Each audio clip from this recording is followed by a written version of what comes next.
Monsieur le maire de Bourg, Jean-François Debat, conseiller régional, Michel Fontaine, président de l'Aglo, Jean-Marc Bailly, mon collègue et ami, président de la Chambre de commerce et d'industrie, Monsieur François Sauvage, le directeur de la Banque de France, vous tous, les élus, mesdames, messieurs, mes collègues, mes amis, merci d'avoir pris du temps pour venir passer un moment avec nous à la fin de cette journée.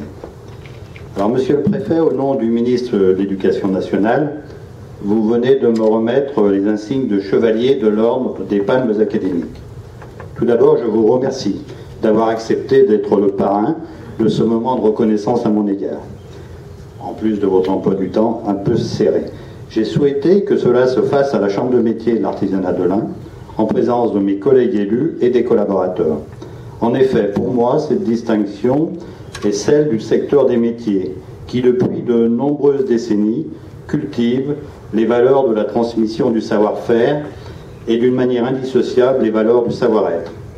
Dans ma vie de responsable professionnel et de président de chambre de métier, nous avons souvent récompensé des artisans ayant sans bruit et sans regret accueilli un nombre impressionnant de jeunes pour leur apprendre un métier et leur permettre de devenir des femmes et des hommes capables d'affronter la vie de tous les jours. La transmission du savoir-faire est un acquis et un fait culturel chez les artisans, peut-être d'ailleurs dû au fait que nous avons la chance de traduire avec les mains ce que notre esprit d'être humain pense en permanence. Je crois que c'est une chance exceptionnelle d'être artisan, car nous devons sans cesse lier la parole avec les actes et nous devons aboutir à un résultat qui se voit et qui doit être de qualité pour satisfaire le client. C'est une grande joie pour moi de constater que le monde de l'entreprise a toute sa place auprès des jeunes et dans le monde de l'éducation. L'éducation, l'avenir des jeunes, ont été au cœur d'ailleurs du débat de cette période électorale. Moi, je souhaite que cette ambition soit l'affaire de tous, que les frontières soient supprimées entre les différents acteurs. Depuis 13 ans, j'ai essayé avec mes collègues élus et nos collaborateurs de mettre en pratique ce projet. Nous avons ensemble conduit différentes actions allant dans cette direction, comme information métier, en réunissant le monde de l'entreprise, celui de l'éducation, qu'elle soit publique, libre, qu'elle regroupe les lycées professionnels, les CFA, les maisons familiales rurales, tout en associant les familles à ce grand chantier de l'orientation.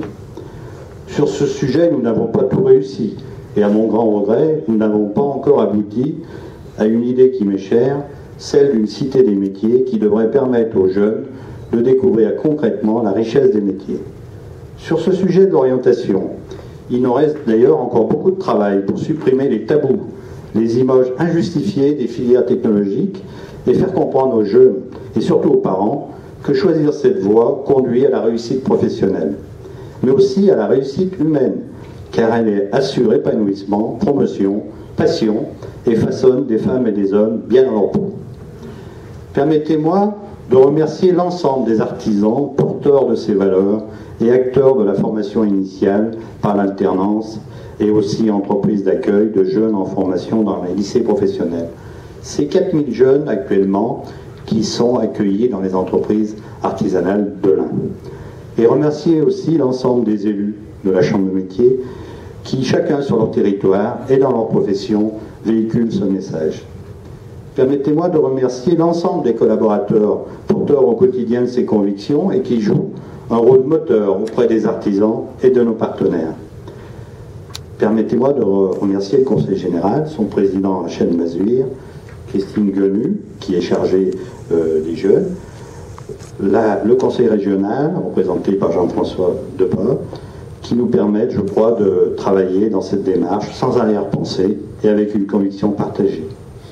Permettez-moi de remercier les services de l'État, vous, Monsieur le Préfet, Monsieur l'inspecteur d'académie qui n'a pas pu être là ce soir, toujours disponible pour relayer cet état d'esprit et permettre au monde de l'éducation de construire, avec le monde de l'entreprise, des actions permettant aux jeunes de se préparer à la vie réelle, celle aussi de la réussite.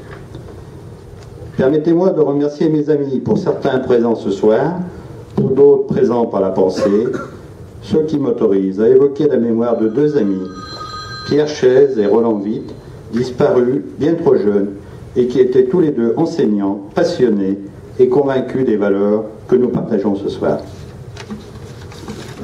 Permettez-moi de remercier mes parents et l'ensemble de ma famille pour m'avoir transmis des valeurs d'engagement au service des autres, marquées à l'époque par l'influence, je crois, de l'Action catholique.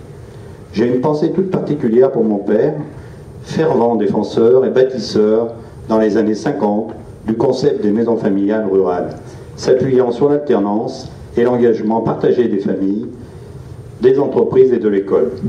Ce concept d'ailleurs a trouvé écho très rapidement chez les artisans, déjà engagés dans l'apprentissage des métiers, aujourd'hui relayé par l'ensemble des acteurs comme une méthode de la réussite. Permettez-moi de remercier mon épouse Marie-Françoise et nos 4 filles, représentées ce soir par la petite dernière. Elles ont accepté de me laisser du temps pendant ces 30 dernières années pour assumer différentes responsabilités à la Fédération nationale de l'automobile et à la Chambre de métiers et d'artisanat de l'Ain. J'ai eu la chance pendant cette longue période de rencontrer beaucoup de monde, de profiter de la richesse de chacun et de conforter une certaine ouverture d'esprit, qualité indispensable pour construire ensemble un monde meilleur. Et en ce jour du 18 juin, c'est simplement un vœu que je formule. Je crois que nous avons besoin de femmes et d'hommes convaincus, passionnés, porteurs de valeurs, ouverts sur le monde et sur les autres, et engagés dans la vie. Cela nous permettra ensemble de traverser les épreuves et de construire une société qui donne espérance et confiance aux jeunes. Merci encore à vous tous d'être venus partager ce moment de reconnaissance et d'amitié à mon égard. Et comme la tradition le prévoit, je vous invite au verre de l'amitié qui va se dérouler dans le hall d'accueil. Merci à vous.